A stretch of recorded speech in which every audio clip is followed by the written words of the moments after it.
η Διαβητολογική Εταιρεία Βορειοελλάδος, στο πλαίσιο του εκπαιδευτικού και ενημερωτικού ρόλου της, διοργανώνει μια επιστημονική ημερίδα με υψηλό επιστημονικό ενδιαφέρον από τις 22 έως 24 Μαΐου στο ξενοδοχείο ΜΕΤ εδώ στη Θεσσαλονίκη.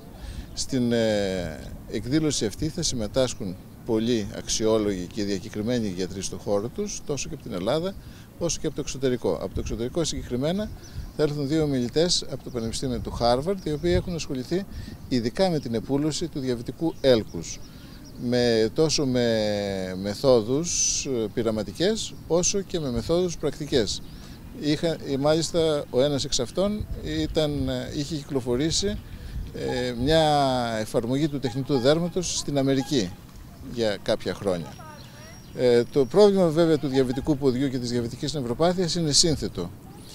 Αφορά βέβαια τους ασθενείς, γιατί σίγουρα το άτομο με το σαχαροδιαβήτη έχει παραμελήσει το πρόβλημά του και από πλευράς ρύθμισης του διαβήτη, αλλά και γενικότερα του εαυτού του, δεν έχει δώσει την δέουσα προσοχή που χρειάζεται για να αποφευχθεί το πρόβλημα. Γιατί το πρόβλημα δυστυχώς επιφέρει, εκτός από το οικονομικό κόστος, το οποίο είναι τεράστιο και για τον ίδιο και για την κοινωνία γενικότερα, μπορεί να έχει και συνέπειες κοινωνικές, γιατί μπορεί να οδηγήσει σε ακροτηριασμό ή να τον οδηγήσει και τον ίδιο σε κατάθλιψη, σε ψυχολογικά προβλήματα και άλλου είδους προβλήματα.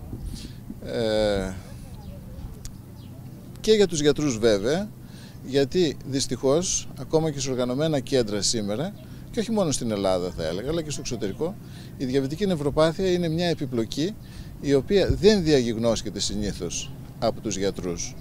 Και ακριβώς γι' αυτό το λόγο έρχεται η επιστημονική ημερίδα με μια επιπλέον εκδήλωση, το σχολείο που θα πραγματοποιηθεί την Κυριακή, για να τους εκπαιδεύσει σε αυτές τις μεθόδους διάγνωσης της διαβητικής νευροπάθειας, της νευροπάθειας του αυτονόμου νευρικού συστήματος, της περιφερικής αγκιοπάθειας, και να τους εκπαιδεύσει στην φροντίδα και περιποίηση του διαβητικού έλκους.